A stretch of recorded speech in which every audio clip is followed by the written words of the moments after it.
Frères et sœurs, que Dieu vous bénisse puissamment au nom de Jésus-Christ. Seigneur Jésus-Christ, viens nous exhorter, viens faire grandir notre foi, toi qui es le consommateur de la foi. Viens nous donner la force, le courage que nous manquons, afin que notre foi puisse grandir comme une graine de moutarde. Au nom de Jésus-Christ, Amen. Frères et sœurs, exhortons-nous sur les vents et tempêtes. Frères et sœurs, même quand les vents soufflent, même quand les tempêtes s'élèvent, même si tu n'as pas encore vu la main de Dieu, mon frère, ne t'arrête pas. Prie. Dieu, la Bible déclare dans le livre des Hébreux 2 que le Seigneur Jésus-Christ est le consommateur de la foi. En fait, il aime les hommes qui ont la foi. Il y a beaucoup de femmes qui n'étaient pas des chrétiens dans la Bible ou avant, quand le Christ était là, qui ont vécu la puissance de Dieu, n'étant pas chrétiens. C'était des païens, mais ils avaient une foi très grande. À l'image du militaire, du soldat romain qui avait son officier qui était malade. Quand le Seigneur Jésus-Christ a dit non, vas-y, je viendrai le guérir. Donc, Seigneur, je ne suis pas digne. Dis seulement un mot, il sera guéri. À l'image de cette femme, je ne sais pas si, je ne me rappelle pas si elle était samaritaine ou de quelle région elle venait, qui avait sa fille possédée. C'est dans le livre de Matthieu 15, si je ne me trompe pas. Qui avait sa fille possédée et qui est venue voir au Seigneur Jésus-Christ. Seigneur, s'il te plaît, viens délivrer ma fille des démons. Le Seigneur Jésus-Christ a dit, je ne suis pas venu, je suis venu pour les enfants d'Israël. Et on ne donne pas le pain aux petits chiens.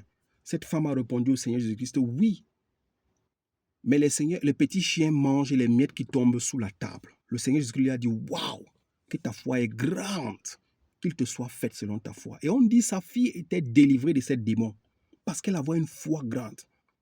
Le Seigneur Jésus-Christ ne veut pas forcément un chrétien, mais il aime les hommes qui ont la foi qui est grande. Les hommes qui terrassent les montagnes, les hommes qui soulèvent les obstacles. La foi en Christ. Quand tu manifestes la foi, tu vis la puissance de Dieu. À nous tous, Dieu nous encourage à ne pas faiblir dans les moments de détresse. Même quand nous ne voyons pas encore la main de Dieu, nous devons aller lire aussi le livre de Juge. Cette femme veuve qui importunait le juge. Elle a importuné le juge jusqu'à ce que le juge lui a dit, oh, il a dit en lui-même, oh, si je ne fais rien, cette femme-là va m'enlever la tête.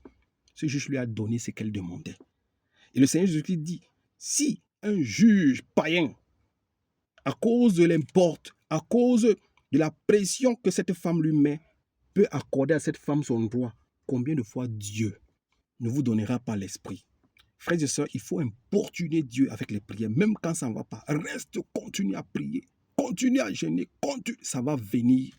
Habakkuk a dit, cette prophétie, elle est sortie, même si elle tarde, attends-la, elle s'accomplira certainement. Alors, nous parlons ici de la foi. Il monta dans la barque, Matthieu 8, verset 23, il monta dans la barque et ses disciples le suivirent. Soudain, il s'éleva sur le lac une si grande tempête que la barque était recouverte par la vague. Et lui, il dormait. Les disciples s'approchaient et le réveillaient en disant, « Seigneur, sauve-nous, nous allons mourir. » Ils sont montés dans la barque, la tempête s'est levée jusqu'au point où l'eau rentrait dans la barque. Et lui, le Seigneur Jésus-Christ, il dormait paisiblement. Les disciples qui avaient manqué de foi sont allés le réveiller. Frères et sœurs, le Seigneur Jésus-Christ sait qu'il nous a tout donné. Il nous a tout donné. Il n'aimerait pas que quand il se repose, on vienne le réveiller pour intervenir, alors qu'il nous a tout donné.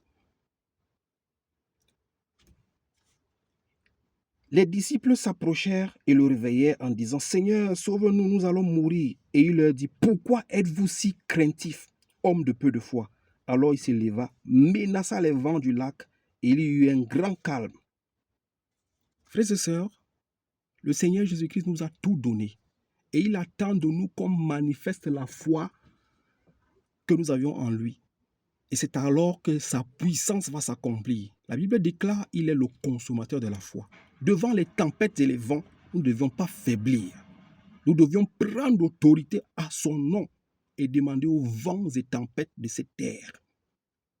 Les vents de maladie, les vents de 17, les vents de difficultés, les vents d'avortement, les vents d'infertilité, les vents de stérilité, les vents de prison, les vents d'oppression, les vents de persécution, les vents maléfiques, nous devions recommander à ces vents-là de se taire au nom puissant de Jésus-Christ. C'est alors que la puissance de Dieu s'exerce. Quand le Seigneur Jésus-Christ voit quelqu'un qui met la foi en œuvre, il agit. Mais si tu viens le réveiller en tout moment, le Seigneur Jésus-Christ n'aime pas ça. Il pourra agir, mais il dira que tu n'es pas encore mature. Parce que la maturité nous appelle à exercer notre puissance. L'apôtre Paul dit que le royaume de Dieu n'est pas seulement une histoire de parole, mais de puissance. Dans les épreuves, dans les difficultés, manifestons la puissance de Dieu. Que cette parole se transforme en puissance, afin que le monde voie que nous sommes des véritables enfants de Dieu.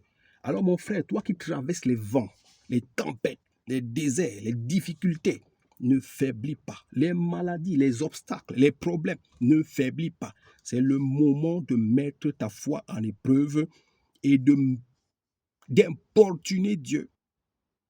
Appelle-le jour et nuit. Manifeste ta foi. Demande au vent de s'arrêter. Même s'il ne s'arrête pas, continue à demander. C'est là où tu vas gagner le combat. Avec la foi que tu as en Jésus-Christ. Que Dieu nous bénisse et qu'il augmente notre foi, qu'il prie pour nous, afin que notre foi grandisse. Au nom de Jésus-Christ, Amen.